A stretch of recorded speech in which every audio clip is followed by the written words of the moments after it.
All right, so for the interaction channels, objects to expose design considerations, we're going to talk at the profile level here of this custom marketing profile that John Doe belongs to. That's that fictional user that we created previously.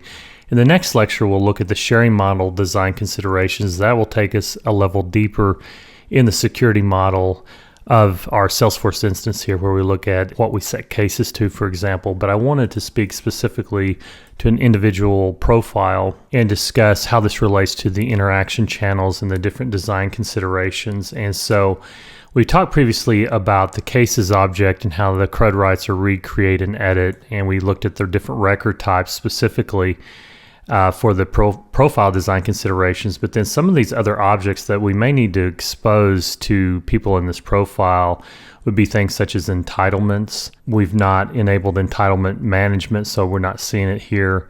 But other objects that relate to the Service Cloud would be knowledge, for example, and this profile does not have access to knowledge. And so if you wanted to grant access, you could click on the knowledge link, and then we could edit this and open up the object permissions or the CRUD rights. So let's say that for the marketing profile, we want them to access knowledge but only have read access. Now, one thing to note is although they had no CRUD rights set, we had already assigned record types to that profile, and that's kind of a best practice and something you have to do because, for example, if we didn't do that, then as soon as we created or granted access to this object for this profile, then they would have to go through the process then of assigning the record types, and it's not a good user experience. And so whenever you create record types on an object such as knowledge here that we did previously, you have to assign those record types and make those profile decisions at that time so that then if the CRUD rights are opened up, these are already set. And then as well, we've got our field permissions, etc., but we're not going to get into the field level stuff at this point. We're just going to click save and just know that we opened up knowledge now to this profile. And so, some of the design considerations will be looking at the console and looking at, the case experience. So for example, I'm logged in as myself here, and as a developer, consultant, or administrator on the platform, you are used to seeing everything, having access to everything, but it's good practice to log in as another user and see and think about, okay, what access does this user or this profile need? What sort of things do we want them to do or not do? Do we want them closing cases? Do we want them being able to send email, for example?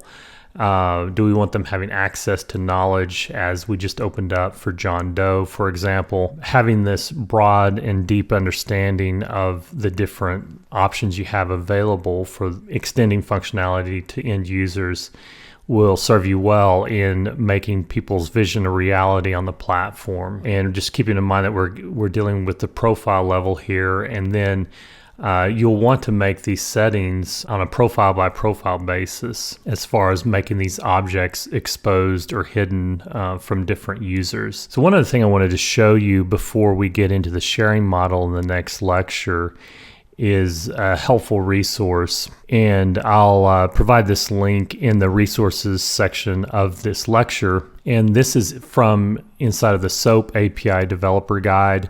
I may have shown this previously, and I apologize if this is a repeat, but it bears repeating if this is a repeat, that this data model section in the SOAP API Developers Guide is very helpful in that it has ERD diagrams, and that acronym stands for Entity Relationship Diagrams. And they separate these out, and here's the, on this main landing page for data model, here's the list of the different types of objects that they show in these diagrams, or they're navigable here on the left as well.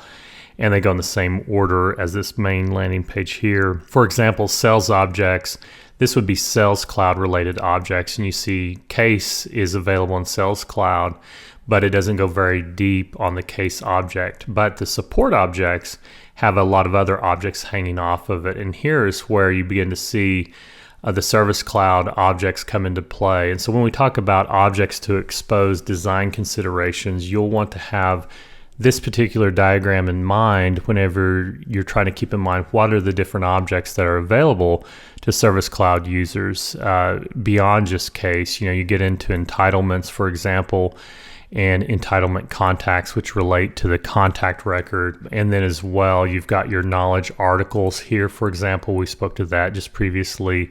And then these knowledge articles can have a feed post and feed comments and news feed, user profile feed, and the list goes on and on. And so these are very helpful resources here, these different diagrams.